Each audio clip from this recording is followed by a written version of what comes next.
일본에선 오늘 아베 전 총리에 대한 애도 분위기 속에 참의원 선거가 치러지고 있습니다.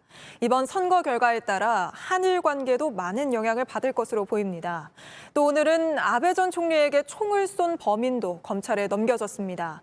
그러면서 이렇게 취재진 카메라를 응시하는 모습이 공개됐고 범행 과정도 속속 드러나고 있습니다. 범인 차 안에서 구멍 뚫린 나무 판자가 발견돼 테러 전 사격 연습까지 한 걸로 추정된다고 하는데요. 먼저 김지아 기자가 수사 속보부터 전해드리겠습니다. 야마가미 데스야는 직접 만든 총기로 아베 신조 전 총리를 총격한 것으로 알려졌습니다. 아사히와 요미우리 신문은 경찰이 야미가미의 차량에서 여러 개의 구멍이 뚫린 나무 판자를 발견했다며 사전에 연습한 것으로 보인다고 보도했습니다.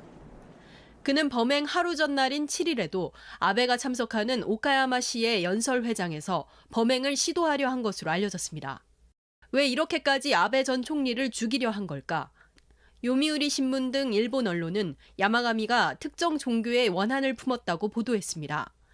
야마가미가 경찰에 특정 종교 단체에 보낸 아베 전 총리의 영상을 보고 범행을 결심했다고 진술했다는 겁니다.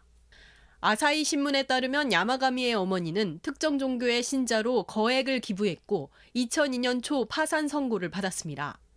신문은 야마가미의 한 친척의 말을 인용해 특정 종교를 둘러싸고 그의 가정이 망가졌다며 계속 원망하고 있었을 것이라고 보도했습니다.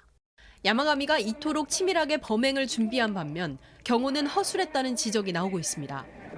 야마가미가 첫 발을 쏜 뒤 3초간의 공백이 있었는데 이때 아무도 제지하지 못했고 결국 두 번째 총격이 아베 전 총리를 사망케 했다는 겁니다. 오니즈카 도모아키 나라현 경찰본부장은 기자회견에서 27년 경찰 생활 중 가장 큰 죄책감과 후회를 느꼈다며 대응에 어떤 문제가 있었는지 앞으로 정확히 확인하겠다고 말했습니다. JTBC 김지아입니다. 테러의 충격이 채 가시기도 전에 지금 일본에선 참의원 선거가 치러지고 있습니다. 바로 일본으로 가보겠습니다. 도쿄 투표소에 저희 김현예 특파원이 나가 있습니다. 자, 김 특파원, 투표는 저녁 8시까지죠? 먼저 그곳 투표 분위기부터 전해주시죠. 네, 오후 6시가 넘은 지금 이 시간까지도 투표소에는 사람들이 찾아오고 있습니다. 더위 때문에 아침 일찍부터 투표하는 사람들도 많았는데요. 투표율은 직전 참의원 선거 때와 큰 차이는 없어 보입니다. 하지만 투표에는 아베 전 총리 사건이 어느 정도 영향을 미치고 있는 걸로 보입니다. 시민 얘기를 들어보겠습니다. 候補者に選定に関しては影響は受けていませんけれども、なおさら今回投票した候補者に対して、安倍さんの分も力強くちょっと活躍していただかなきゃいけないなというモチベーションにはなりました。 그 테러가 있기 전에도 기시다 총리가 이끌고 있는 자민당이 무난히 승리할 거란 예상이 많았잖아요. 이번 테러로 보수층은 더 결집하고 또 동정표도 이어질 거란 분석이 나오던데 실제 어떻습니까? 네, 그렇습니다. 아베 전 총리 테러 이전에도 집권 여당인 자민당이 이번 선거에서 승리할 거라는 전망이 우세했습니다. 상원에 해당하는 참의원은 임기가 6년인데 총 248석입니다. 3년에 한 번 절반을 새로 선출하는데 이번에 뽑는 의석수는 125석입니다.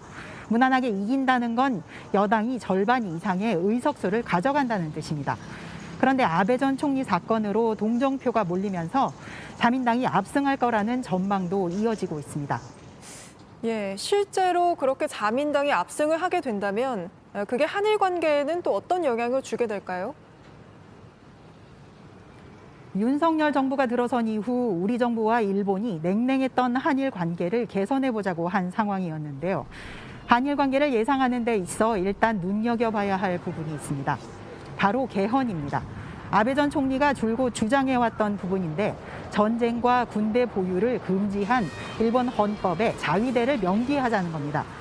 개헌하려면 참의원과 중의원 3분의 2 이상이 각기 동의해야 합니다.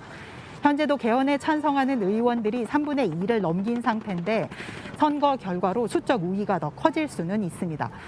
다만 예단하기 힘들지만 자민당의 최대 파벌을 이끌어왔던 아베 전 총리의 부재로 동력이 줄어들 수도 있습니다. 물론 그 반대로 개헌 여론이 커질 수도 있습니다. 그럼 좀 지켜봐야겠군요. 참의원 선거가 끝나고 나면 마무리가 되면 아베 전 총리 장례식도 치러지지 않습니까? 어떻게 진행이 되나요? 아베 전 총리 시신은 어제 자택으로 옹구가 됐고요. 기시다 총리를 비롯한 정관계 인사들이 조문을 했습니다. 내일은 가족과 친지 등 아베 전 총리와 가까웠던 사람들이 함께 마지막 밤을 보내는 통야가 있습니다. 내일 모레인 12일엔 장례식이 가족장으로 치러집니다. 이후 일본 정부와 자민당이 주관하는 장례 행사도 열릴 전망입니다. 도쿄에서 JTBC 김현희입니다. 예, 그런가 하면 윤석열 대통령도 조만간 국내에 차려질 아베 전 총리의 분향소를 찾아 조문합니다. 대통령실 관계자는 윤 대통령이 조만간 주한일 일본 대사관 측이 마련한 분향소를 찾을 예정이라고 밝혔습니다. 일본 현지에서는 한덕수 국무총리 등으로 구성된 조문단을 파견할 계획입니다.